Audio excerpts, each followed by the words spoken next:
Le commentaire de Rashi rapporte dans notre paracha de Vaïgash le Midrash expliquant les allusions que Joseph a adressées à son père par l'intermédiaire de ses frères.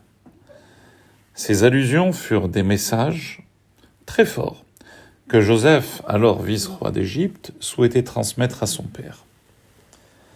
Lorsque le pharaon, roi d'Égypte, a su que les frères de Joseph sont arrivés en Égypte, il dit à Joseph : « Dis à tes frères de faire ceci. Chargez vos bêtes et partez vers Canaan. Prenez votre père et venez chez moi. Je vous donnerai le meilleur de la terre d'Égypte et vous consommerez la crème du pays. » Joseph rajouta de sa propre initiative une quantité doublée de celle que le pharaon souhaitait envoyer à son père.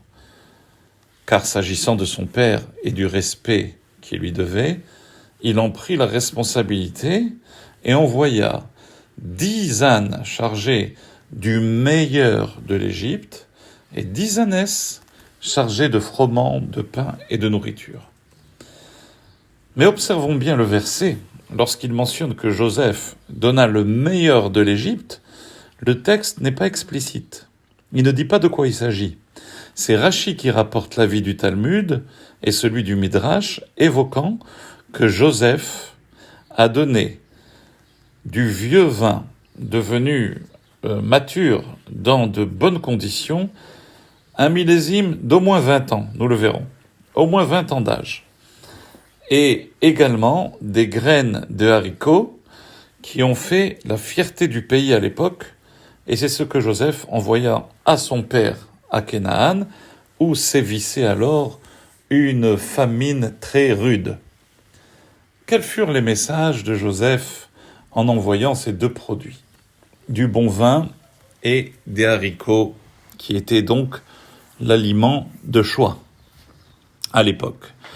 Joseph savait que lorsque ses frères se rendraient chez leur père en lui annonçant que Joseph était encore en vie, cette bonne nouvelle allait engendrer en même temps beaucoup de peine et de souffrance à Yaakov, car il aurait appris par là même que ses fils ont vendu leur frère Joseph.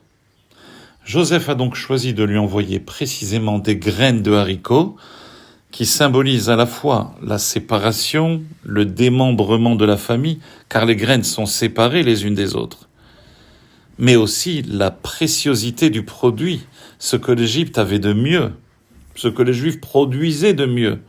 C'était le plus distingué dans les aliments. Joseph signifia à son père par là que la dispersion, la séparation, comme ces graines séparées, qui ont de la valeur, peut avoir des bons côtés.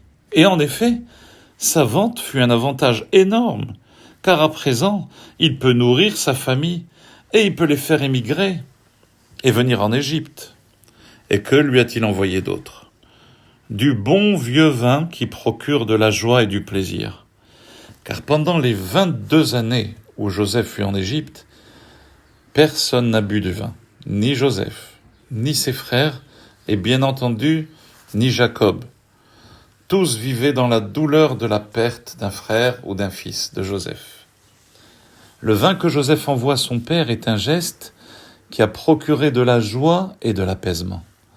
Ce vin, arrivé à maturité, bien vieilli, signifiait que, même en Égypte, je ne perds pas l'espoir et la confiance en Dieu de te retrouver. Le vin est là. Il attend et sera meilleur.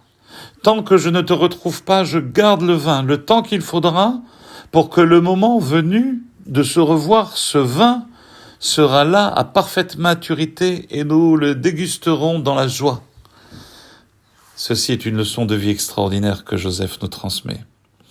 Nos soucis, nos anxiétés, nos angoisses dans la vie ne doivent en rien nous faire perdre l'espoir et la confiance. Il faut vivre avec la conviction profonde que nos appréhensions et les crises de la vie peuvent être surmontées et se défaire. Et gardez donc une bonne bouteille en attendant ce jour, car il arrivera. Shabbat Shalom.